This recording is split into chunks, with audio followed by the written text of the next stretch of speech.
I'm here today at the Harvest Festival at the Pocono Environmental Education Center, and we're in Dingman's Ferry, right? I'm here with Andrea Ace. What do you do at this marvelous place? So I am the Special Events Coordinator and Summer Camp Director here at PEEC. Okay, and I guess today would qualify as special events. It's the Harvest Festival. Oh, and my gosh, it's an absolutely gorgeous day. What are some of the kinds of things that people can expect to see at a Harvest Fest? We try to do things that involve some pioneer crafts or activities. So we have a cider press, we have applesauce making, there's a Yum. Guess the Way to the Pumpkin contest. I saw the pumpkin was enormous. Mm-hmm. I couldn't even figure out it was. Where did they get a pumpkin that big? We have a friend of PEEC who actually grows them, and they're organic pumpkins. So he grew that all just organically with llama manure. Oh, see, I know a lot about llamas because I worked at a llama farm, and Right. absolutely, llama manure is your ticket. Yeah. That pumpkin was enormous. What do you figure it weighed? Well, I know the answer. Well, I guess I can say it. Yeah. No, I didn't even enter the contest. You can tell me. I think it was every secret. 130 something pounds. That's a big pumpkin. So you mentioned that some of the activities here are pioneer activities. Does that mean like they're old-fashioned activities? Yeah, our Harvest Festival is for people to celebrate things that come from the land and some of the beautiful have done that. So we have a blacksmith who's here. Oh yeah, I saw that. He's amazing. Yeah, and the cider press and the things that people would have made more just directly from the land instead of because they couldn't go to the grocery store to get something off the shelf. Right. So that's kind of what we're celebrating. Well, I had some of that apple cider from the apple press. Absolutely delicious. Yeah. And you were serving it in little cups. I had 3, don't tell anybody. Now, I also noticed you have a lot of educational exhibits here. Right. There was one about composting. Yeah, we have a worm box and it does our composting. I love the way you just throw that. Yeah, just the worm box. It's only the worm box.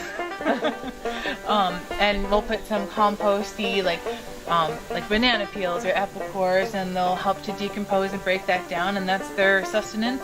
And then they create the soil, which we then will use in our gardens. Well, so the soil, I was looking in the box, watching what they were doing. That soil is very rich and dark and thick. Those worms were really working hard. Yeah. As a matter of fact, the person who was over there, she's from the Park Service, she actually gave me some worms to hold in my hand.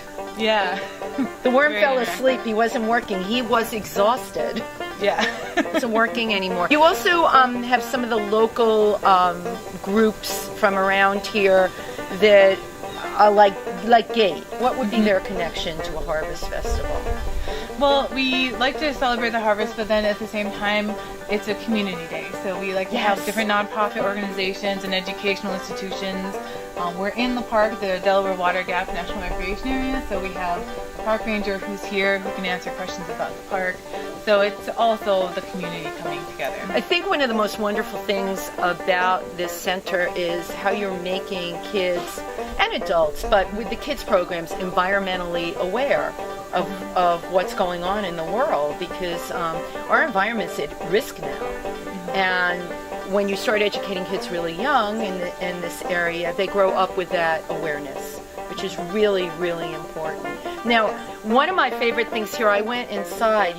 You've got like a giant hawk's nest that a person can go in, like I could pretend I'm a hawk.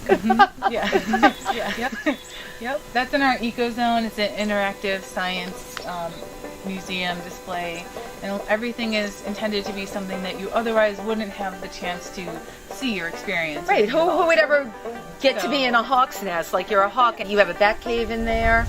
Yeah, there's a bat cave, there's a beaver lodge, and a lot of it was designed by people who did study those habitats, so they know exactly how to make the cave and the cave formations that look realistic. The beaver lodge, they're actually made from real beaver chews from other area beaver lodges. They no look longer active. Okay, but So right. It is. It's not just looking realistic. Sometimes it is actually. It was the real part of deal. nature. Right. So when the beaver left his home, you were able to use it here. Isn't that what a great use of being sustainable, right? Right. hopefully some people will get to have a unique experience here. It was very unique for me. I was pretending I was a beaver, even for just one moment. Right.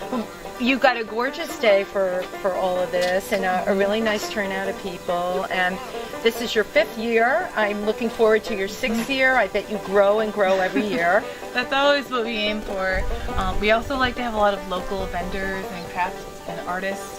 So anyone who is watching this video who does make their own handcrafts or things that are ecological and environmental items, feel free to contact PEEC. We always are looking for new vendors. Great, and that's how I ended up here from Roosters at Hunting Tower is Richard D'Ambrosia, who does gorgeous work in woods. He works in reclaimed woods, and he's the person that invited me today and told me all about Andrea Ace from the Pocono Environmental Education Center. Gorgeous day here. Make sure you mark this on your calendars for next year.